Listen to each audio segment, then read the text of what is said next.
Hello everyone, this is Deepshi और इस video में मैं डेली शेड्यूल शेयर कर रही हूँ कि आपको किस तरीके से आरआरबी और एसबीआई दोनों ही एग्ज़ाम को साथ में लेकर प्रिपेयर करना है और दोनों ही एग्ज़ाम में बहुत अच्छा परफॉर्म करना है। सो आज ये डे 1 है। हम अल्टरनेट डे पर पढ़ेंगे, दैट इज़ कि वन डे अगर हम आरआरबी पीओ एंड क्लर्क को ले रहे हैं, देन नेक्स्ट डे हम एसबीआई क्लर्क की प्रिपरेशन करेंगे। ओके, लास्ट टाइम भी ऐसा ही हुआ था कि आरआरबी, एसबीआई एंड आईबीपीएस तीनों के ही एग्ज़ाम लगभग साथ में ही हुए थे। तो इसी तरह मैंने भी पढ़ा था कि एक दिन आरआरबी को देती थी, देन नेक्स्ट डे मैं एसबीआई के लिए पढ़ती थी। इसीलिए मैं आपको भी ऐसे ही बोल रही हूँ कि डे 1 है, तो आज मैंने आरआरबी पीओ एंड क्लर्क को लिया है, को ध्यान में रखकर ये शेड्यूल बनाया है। देन नेक्स्ट डे जब डे 2 होगा तो वो एसबीआई क्लर्क को ध्यान में रखकर मैं उसके लिए डेली शेड्यूल बनाऊँगी। ठीक है, सो देख लेते हैं कि किस तरीके से आपको पढ़ना है। सो सबसे पहले 7 बजे से 8 बजे के बीच में आपको डेली करंट अफेयर पढ़ना है। ठीक है, करंट अफेयर का वीडियो मैंने आपको बताया था कि आप कौन से सोर्स फॉलो कर सकते हैं, और जब आप करंट अफेयर पढ़ेंगे उस दिन का, तो आप उसी के साथ प्रीवियस डे का रिवीजन भी करेंगे और यहाँ पर आप डेली करंट अफेयर के नोट्स भी बनाएंगे, तभी आपको रिवीजन करने में आसानी होगी।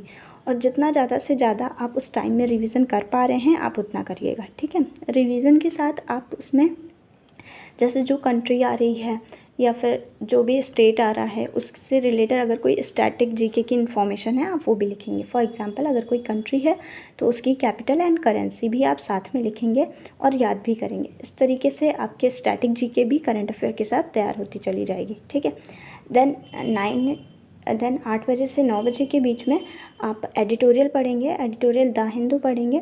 देखिए, अगर आप आरआरबी पीओ एंड क्लर्क में हिंदी भी चूज़ कर रहे हैं तभी भी आप एडिटोरियल नहीं छोड़िएगा, बिकॉज ये आपके जीए सेक्शन को काफ़ी ज़्यादा इम्प्रूव करेगा और इंटरव्यू में भी इससे आपको काफ़ी हेल्प मिलेगी। तो अगर आप हिंदी चूज़ कर रहे हैं, क्योंकि मैंने ये शेड्यूल हिंदी को ध्यान में रखकर ही बनाया है, तभी भी आप एडिटोरियल ज़रूर पढ़िएगा। और हिंदी चूज़ कर रहे हैं तो केवल वोकैब आप नोट कर लीजिएगा, जब एसबीआई का टर्न होगा तब आप वोकैब को रिविज़न कर लीजिएगा। ठीक है, अभी आप केवल नोट डाउन कर लीजिएगा जो भी डिफ़िकल्ट वर्ड होंगे, एक वोकैब की कॉपी ज़रूर बना लीजिएगा। देन नेक्स्ट 9 बजे से 9:30 बजे के बीच में आप हिंदी की बुक जो मैंने आपको बताई थी आदित्य पब्लिकेशन की, उस बुक से आप एक चैप्टर लेंगे। एक चैप्टर में मैंने आज ले लिया है, आज डे 1 है, तो मैंने अशुद्ध वर्तनी जो होते हैं कि जो कोई वर्ड्स होते हैं वो गलत लिखे जाते हैं, है ना, जैसे संन्यास होता है, मोस्टली लोग गलत ही लिखते हैं, तो इसको किस तरीके से सही लिखा जाता है ये सब आप वर्ड्स देखेंगे। ये भी हमारे एग्ज़ाम पॉइंट ऑफ व्यू से काफ़ी ज़्यादा इंपॉर्टेंट होता है। तो डे 1 है, इसलिए आप जी से स्टार्ट करिए। आप एक पेज बुक में हिंदी की बुक में 2-3 पेज हैं इस चैप्टर के, तो आप 1 डे में 1 पेज पढ़िए। ठीक है, उसके सारे वर्ड्स आप अच्छे से पढ़ लीजिएगा। देन 9:30 बजे से 10 बजे के बीच में आप हिंदी न्यूज़पेपर पढ़िएगा। ऑनलाइन या ऑफलाइन आप किसी भी तरीके से पढ़ सकते हैं, इससे आपकी हिंदी का रीडिंग वाला पार्ट जो अपठित गद्यांश वगैरह होता है वो आपका कवर हो जाएगा। हिंदी न्यूज़पेपर पढ़ने की आप अपनी अभी से हैबिट डाल लीजिएगा, ताकि आपको मेंस एग्ज़ाम में काफ़ी हेल्प मिलेगी। ठीक है, फिर आप 1 आवर का रेस्ट ले सकते हैं। देन आप 11 बजे से 12 बजे के बीच में करंट अफेयर कंप्यूटर अवेयरनेस पढ़िएगा। कंप्यूटर अवेयरनेस में आज फर्स्ट डे है आपका, तो आप हिस्ट्री ऑफ कंप्यूटर चैप्टर होता है उससे आप स्टार्ट करिएगा। ठीक है, और इसके लिए भी मैंने आपको सोर्स बताया था कि आप पांडे सर की वीडियोस देख सकते हैं या फिर प्रीति मैम के वीडियोस देख सकते हैं। पांडे सर के भी वीडियोस पड़े हुए हैं जिसमें उन्होंने क्वेश्चंस कराए हुए हैं हिस्ट्री ऑफ कंप्यूटर के, आप वो वीडियोस देख सकते हैं। उसकी एक शॉर्ट कॉपी भी बना सकते हैं ताकि आपको रिवीजन करने में बहुत ज़्यादा आसानी हो। ठीक है, 1 आवर में आपको कंप्यूटर आपको पढ़नी है। फिर 2 बजे से यहाँ पे फिर से आप रेस्ट ले लीजिएगा। और एक बात ध्यान रखिएगा कि जैसे ये डेली करंट अफेयर, एडिटोरियल, ये सब तो आप अपने मोबाइल से पढ़ेंगे। ठीक है, तो आप कोशिश करिएगा कि यहाँ पर आप कोई ऐसे सब्जेक्ट पढ़िए, जैसे कि मैंने हिंदी बुक लिखा है, तो कोशिश यही करिएगा कि आप बुक से पढ़िएगा, है ना। ऑनलाइन के बाद कुछ ऑफलाइन पढ़िए ताकि आपके आँखों पर भी ज़्यादा असर ना पड़े और इससे आप जल्दी बोर भी नहीं होंगे। फिर आपने ये ऑफलाइन पढ़ लिया, देन आप ये फिर ऑनलाइन पढ़िएगा। ठीक है, इस तरीके से आप बोर नहीं होंगे। और अगर आप लगातार मोबाइल से ही पढ़ेंगे तो बहुत जल्दी बोर हो जाएंगे, थक जाएंगे। ठीक है, फिर 2 बजे से 3 बजे के बीच में आप रीजनिंग को टाइम दीजिएगा।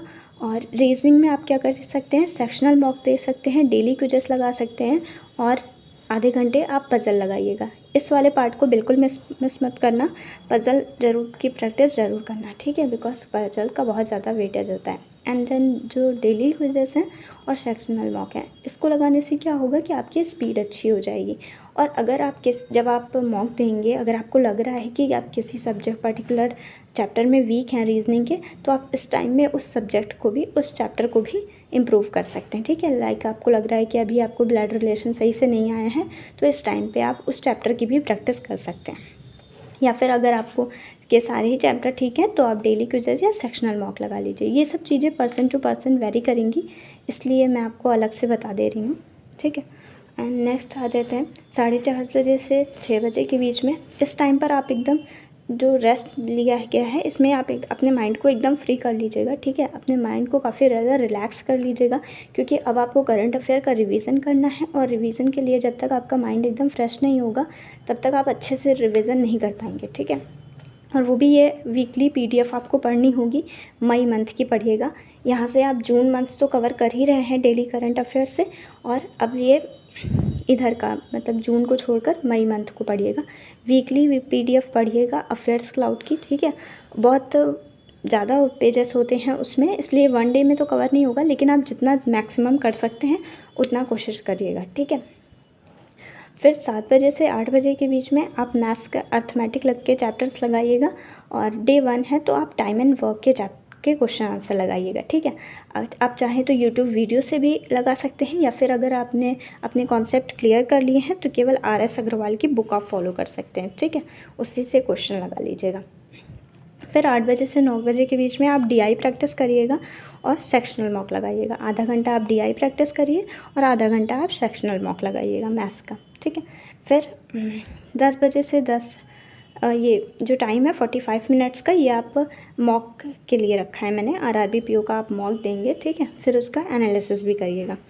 देन फिर जितना भी आपको, अगर इसके बाद थोड़ा सा टाइम मिल रहा है तो आप एकदम फ्री माइंड से जो आपने अभी यहाँ पर करंट अफेयर पढ़ा है उसको आप फिर से रिवाइज़ कर सकते हैं। इससे क्या होगा कि आपको अच्छे से रिवीजन हो जाएगा।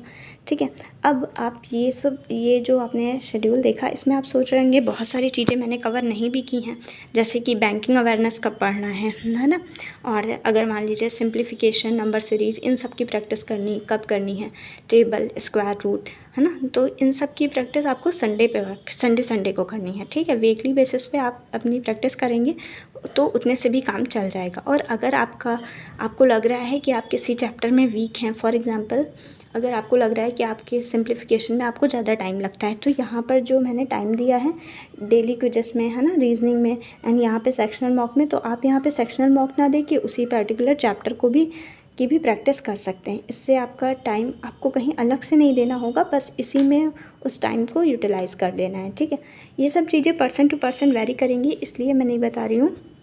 बाकी आप अपने हिसाब से भी थोड़ा बहुत चेंजेस ज़रूर करिएगा, बिकॉज हर एक पर्सन के लिए हर एक टाइम टेबल अलग होता है ना। बाकी मैंने एक नॉर्मल सा कॉमन बता दिया है कि आपको डे 1 में क्या करना है। ये सब चीज़ें आपकी इंक्लूड होनी चाहिए आपके शेड्यूल में। So all the best. और एक और बात है कि ये जो आपका डेली शेड्यूल है ये आप कल से फॉलो करिएगा। आज मैंने इसलिए दे दिया है ताकि आप अभी से देख लीजिए कि आपके पास सोर्स कौन कौन से सोर्स नहीं हैं, जैसे कि आपके पास ये एडिटोरियल की PDF है या नहीं, है ना, ये बुक हिंदी की है या नहीं। अगर नहीं है तो आप इसे आज ही अरेंज कर लीजिए किसी तरीके से, ताकि कल आपका बिल्कुल भी टाइम वेस्ट ना हो और कल पूरा दिन आप अच्छे से यूटिलाइज़ कर सकें। ठीक है, so all the best. I think आपको मेरे डेली शेड्यूल से बहुत ज़्यादा हेल्प होगी, और अगर आप इसे फॉलो कर लेते हैं तो डेफ़िनेटली आपको ये हेल्प करेगा आपके आने वाले एग्ज़ाम में। So all the best, thank you so much.